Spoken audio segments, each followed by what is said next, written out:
мојата генерација.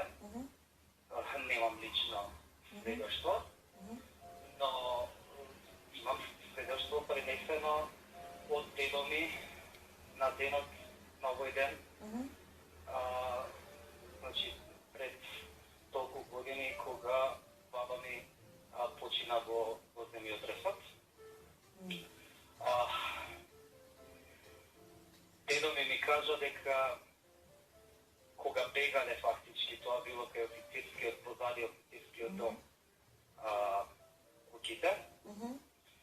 И една од куќите, у самото бегање, тоа пред Бабајле, паднал некој столб.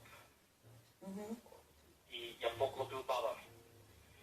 И баба ми со последните, како да кажам, со последниот стив од нејзиното, од нејзиниот живот, му рекла на дедо ми, за многу години напред имам визија дека ќе се прави референдум за името. Да бойкотирате обавезно. 2018 година кажал дека ќе биде референдумот. Така да е една визија од баба ми. Во ред.